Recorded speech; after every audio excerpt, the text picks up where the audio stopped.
Touch me not Telugu web series review. ఇది వచ్చేసి he psychometric అనే కొరియన్ వెబ్ సిరీస్కి రీమేక్. నేను ఒరిజినల్ చూడలేదు, దాని గురించి ఐడియా కూడా లేదు. ఐ మీన్ సేమ్గా తీసారా లేక చేంజెస్ ఏమన్నా ఉన్నాయా ఏంటి అని.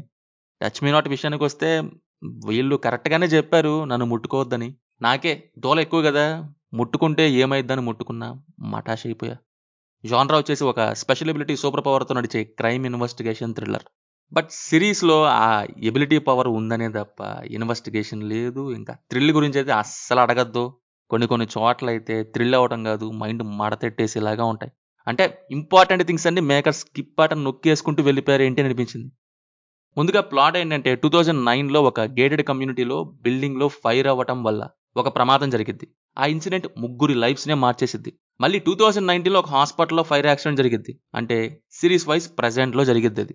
ఇవి రెండూ కనెక్ట్ అయ్యాయని భావించి రిషి పవర్స్ని యూజ్ చేసుకుని రాఘవంటి ముందుకు వెళ్ళడం అనేది చూస్తారు ఇందులో. బేసిక్గా ఇలాంటి సబ్జెక్టుతో తీయాలంటే డీటెయిలింగ్ చాలా ముఖ్యం. బట్ మేకర్స్ యూట్యూబ్లో ఒరిజినల్ స్టోరీ నేరేట్ చేస్తున్నట్టు డీటెయిలింగ్స్ లాంటివి ఏమి ఇవ్వకుండా ఒరిజినల్ సిరీస్ యొక్క మెయిన్ స్టోరీ ఇది అని చెప్పుకుంటూ వెళ్ళిపోయినట్టుంది, కానీ స్టోరీ టెల్లింగ్ ఏ మాత్రం ఎంగేజ్ చేయలేదు. లిటరల్లీ కొన్ని విషయాలు ఏమో ఇష్టం వచ్చినట్టు చెప్పేస్తారు, కొన్ని విషయాలు ఏమో స్కిప్ చేసుకుంటూ వెళ్ళిపోతారు. అదేంటో ఇది నెక్స్ట్ ఇది నెక్స్ట్ ఇది ఒకట ఉంటుంది. నెక్స్ట్ వీళ్ళు కలుసుకున్నారు, మళ్ళీ కలుసుకున్నారు, పొడిచాడు అయిపోయింది. నెక్స్ట్ రాజు దగ్గర రిషి కనిపెట్టలేదు, అన్ని సీక్రెట్గా పెట్టేసుకున్నాడు, లేకపోతే షిఫ్ట్ ప్లస్ డిలీట్ నొక్కేశాడు. నీకు ఎందుకు అవన్నీ, అసలు తన మెమరీస్ అన్నిటిని సీక్రెట్గా ఎలా పెట్టగలుగుతున్నాడు, అదేంటి అంటే నో ఆన్సర్ అంటారు. నెక్స్ట్ ఇలా ఏదో ఒరిజినల్ సిరీస్లోని థింగ్స్ అన్ని ఏదో చెప్పేసుకుంటూ వెళ్ళిపోయినట్టు ఉంటుంది, కానీ సీజన్ 2కి రాబోయే ఆన్సర్స్ లాంటివి కాదు నేను చెప్పేది. సీజన్ 1లో జరిగిన ప్రొసీడింగ్స్ గురించి మాత్రమే. ఇప్పుడు సైకోమెట్రిక్ పర్సన్ అనే ఐడియాని తెచ్చుకున్నప్పుడు ఇది పాసిబుల్ కాదు అనేది ఒకటి ఏడ్చిది కదండి. ఏది ఇంపార్టెంట్ ఏది కాదు అనేది ఒకటి ఉంటుంది కదా. బట్ ఇవేవి ఉండవు, ఎలా పడితే అలా చెప్తా, ఎలా పడితే అలా తీసుకుంటా అన్నట్టు అయిపోయింది.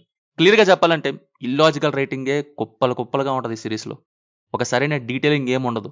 ముందు అసలు ఆ థర్డ్ పర్సన్ వ్యూ అనేది నాకు నచ్చలేదు. మిగతా మూవీస్ ఆర్ సిరీస్లో అదొక చోట యూజ్ చేస్తారు కానీ, సో థర్డ్ పర్సన్ వ్యూని పెట్టచ్చు, వెరీ లిమిటెడ్గా ఉంటుంది. అంటే మన view or directors view. But ఇక్కడ సైకోమెట్రిషియన్ అనేది ఇంపార్టెంట్ థింగ్, సిరీస్లోనే కీ ఎలిమెంట్. ఒక పర్సన్ మెమరీ అనేది ఆ పర్సన్ యొక్క మెమరీ నుంచి తన వ్యూ నుంచి రావాలి.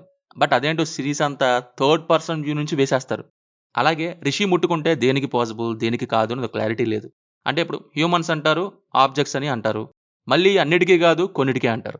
కొన్ని చోట్ల అసలు ట్రై కూడా చేయరు. అదేంటో సిరీస్ ఎలా వెళ్ళాలి అంటే దానికి పాసిబుల్, ఇలా వెళ్ళకూడదు దానికి నాట్ పాసిబుల్ అంటారు. అదేంటి అంటే నో ఆన్సర్ అంటారు. ఒక పర్సన్లోని మెమరీ అనేది ఫైన్, సరే ఫ్యాంటసీ పాయింట్ కింద ఒక ఆబ్జెక్ట్లోని మెమరీ అనేది కూడా పెట్టారనుకుందాం, ఫ్యాంటసీ కింద ట్రీట్ చేసి. షూ పట్టుకుంటే దాని మెమరీ వస్తుంది, లాకర్ ముట్టుకుంటే దాని మెమరీ వస్తుంది, మళ్ళీ సూట్ కేసుకి రాదంటారు. ఏమన్నా అంటే లిమిటెడ్ టైం అంటారు. ఆ టైం గురించి క్లారిటీ లేదు. మంత్స్ విషయాలు అయితే ఇనీషియల్గా తెలుస్తాయా, ఇయర్స్ అయితే తెలీదా? ఐ మీన్ స్ట్రెంగ్త్ ఇంకా రాలేదంటారా? సరే అయితే ఎంతవరకు తెలుస్తుంది? No answer. బుక్స్ చదివాడు స్ట్రెంగ్త్ అంటారు, ఏం బుక్స్ చదివితే పాసిబుల్ అయ్యింది? ఇక్కడే చాలా డమ్ వేలోకి వెళ్ళిపోద్ది సిరీస్ రైటింగ్ అంతా. అసలు డీటెయిలింగ్ అనేది లేదు. ఇన్వెస్టిగేషన్ థ్రిల్లర్తో ఒక థ్రిల్లర్లా వెళ్లాల్సిన సిరీస్ టూ మచ్ ఆర్టిఫిషియల్గా వెళ్తుంది. మేకింగ్ అంతా అలాగే ఉంటుంది. ఏదో ఒక కెఫేలో కాఫీ ఆర్డర్ చేసి తాగినట్టు ఒక షార్ట్ ఫిలిం టైప్ అట్మాస్ఫియర్ అంతా అదే. కిల్లర్ చిల్లింగ్ ఏం లేదు. కొరియన్ సిరీస్ చూసే వాళ్ళకి కొంత ఐడియా అనేది వచ్చేస్తుంది ఇక్కడ ఏం జరిగింది అనేది. వాళ్ళు ఒక్కో ఎపిసోడ్ 1 hour ఉంటుంది అండ్ ఎపిసోడ్స్ 10 to 16 ఉంటాయి. అంటే 10 to 16 hours. సరే టచ్ మీ నాట్ ఏమో సీజన్ 1 ఒకటి దింపారు, సీజన్ 2 నెక్స్ట్ దింపుతారు కాబట్టి సీజన్ 1కి 6 episodes, ఒక్కోటి అరౌండ్ 30 to 35 minutes వేసుకుంటే అంటే అరౌండ్ 3.5 hours. సీజన్ 2కి ఇంకో 4 hours వేసుకుందాం, అంటే టోటల్గా 7 to 8 hours. ఒరిజినల్ సిరీస్ ఎంత రన్ టైమో చూస్తే ఒక్కోటి గంట, మొత్తం 16 episodes.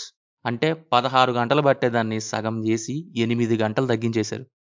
సరే లవ్ ట్రాక్లు కోసేశారా అంటే లేదు, అవి కూడా ఉన్నాయి. మరి ఇంకేమైందంటే దేనికి సరైన విధంగా తలా తోక లేకుండా చేశారు. ఇది జరిగింది అని చెప్పుకుంటూ పోయినట్టుంది, కానీ ఒక ఇన్వెస్టిగేషన్ టైప్ లాగా అసలు సాగనే లేదు. Performances wise all are okay in their roles. BGM పర్లేదు, ప్రొడక్షన్ వాల్యూస్ అయితే అస్సలు బాగాలేదు. సో ఫైనల్లీ నాకైతే నచ్చలేదు సిరీస్. టచ్ చేసి తప్పు చేసి నేనైతే, మీరు టచ్ చేస్తే ఏమైద్దో మీ ఇష్టం. Touch me not streaming in Telugu on Jio Hotstar. ఫ్యామిలీతో చూడొచ్చు, నో ప్రాబ్లం. చూసుంటే మీకు ఎలా ఉందో కింద కామెంట్స్లో మాతో తప్పకుండా షేర్ చేసుకోండి. Will meet in next video. Thank you. జై హింద్.